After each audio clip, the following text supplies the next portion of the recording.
Are you ready? Stand by.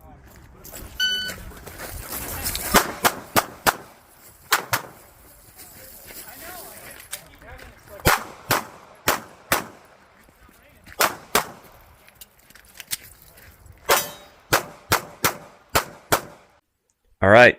So as you saw, I got out this weekend for a little bit of IDPA shooting in their new provisional division, bug optics division. It's going to be big, but no, I'm kidding. I just shot a bug gun at a bug match that I was the MD for, but I shot an SPD because I think bug optics is an interesting thing. And as some of you know, I've been pushing for that for a long time, which got me thinking, how do rules change? And so that's what I'd like to talk about today. Take a look at a few more stages, and we'll come back and talk more about that.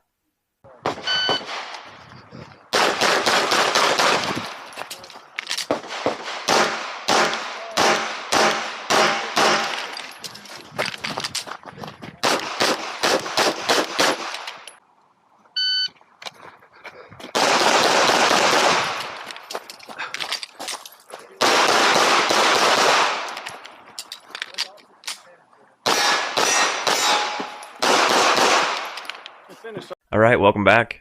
So there is a new, I don't want to say it's a new rule book, but there are new rules out for IDPA for 2025. And it got me thinking about what the title of the video is, like, how do rules get changed in IDPA? Because it doesn't seem like, I don't know, like, not that the membership necessarily has to have some input, but I don't see how input from the members could be a bad thing. But it doesn't seem to be any way, like, is it through the ACs? Does it go through the RACL? Also, the RACL is like a super funny name. It sounds like something that you would be like afraid of in the woods. Like, don't go into the woods, kids, or the RACL will get you. So I don't know. Anyway, some of the new rules here, the match administration rules, changed to recognize all divisions required unless advertised differently. Tier 4 matches, require all divisions in Tier 4 matches. Cool, like, great change. Updated that chart that apparently has something to do with the divisions.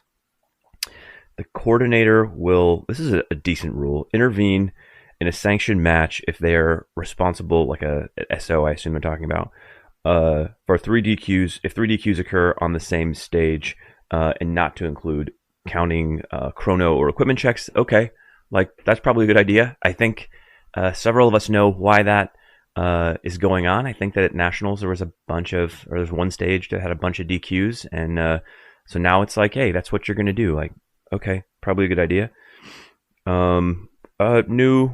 New range commands for PCC, awesome. You know, I didn't think that the other ones were hurting anything, but if that helps people understand what to do better, then cool. Muzzle exclusion zones, yeah, I think we all know what that's, or who that's directed at.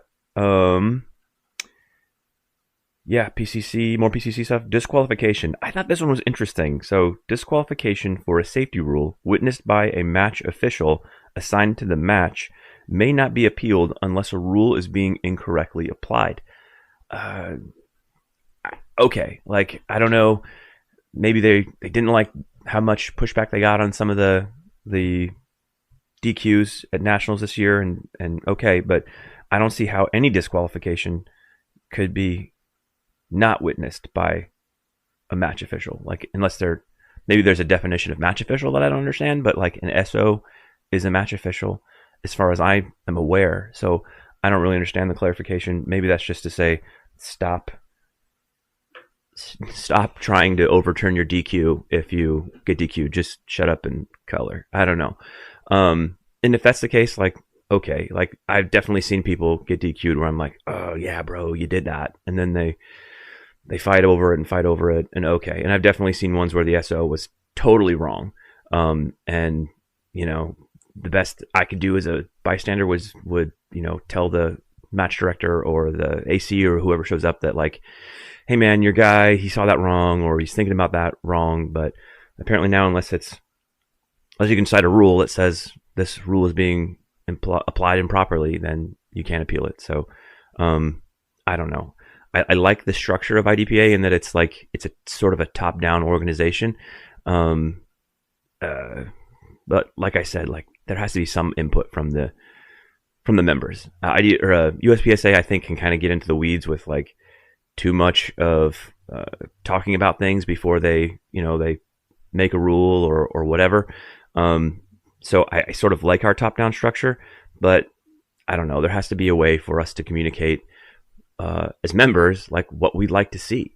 So that's kind of what I wanted to talk about today. Like, how do we go about it? So maybe some of you in the comments can tell me, because I really don't know. Like, I've sent things to IDPA before, like just through my AC or through my state coordinator, being like, hey, here, you guys know what it's about. It's about optics in different divisions or increasing the capacity for bug. And I don't want to rehash all that stuff here. You guys know how, or some of you, have you heard me talk about that or read the comments where I'm talking about that, or Brian's talking about 40 cal and CDP. So all those things are still relevant. I still think all those things.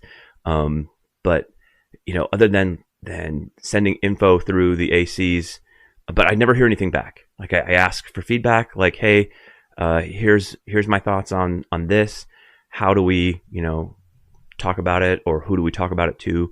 And I don't ever get a response. And when the responses I've got were, well, I sent up what you said to somebody.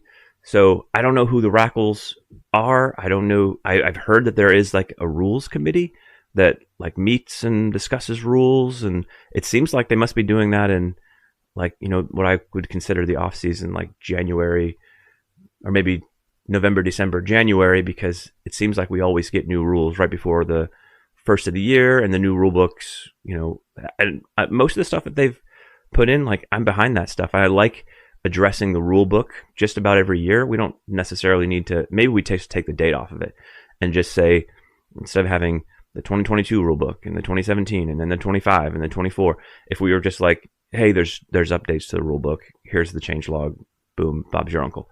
I think that would be fine rather than putting a date on it, because now, we're in 22, 23, 24, 25, I think all had a rule book change. That's a minor quibble. Yeah, so if you have that information, if you know how the rules committee works, because I know that all this stuff probably occurs in Arkansas or back east somewhere. I live in Washington, so I'm not near it.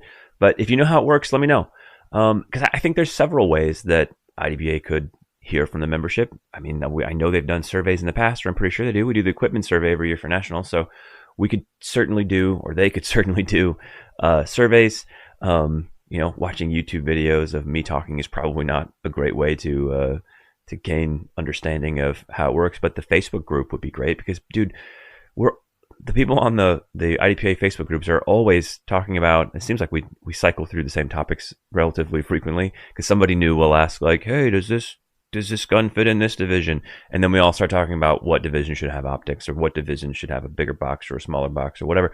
So I know there's interest out there in talking about this or expressing our interest to IDPA. So I think there ought to be a way. And if IDPA, if you're listening, we love you guys, but like, yeah, let's think of a way to have us communicate to you. So anyway, that's about it for this one. Check out a couple more stages, and if you have the time and the means, check out www.dz-214.com, where you can donate directly to the vetted veterans charities that we support. We're always appreciative of that. And we'll see you on the next one.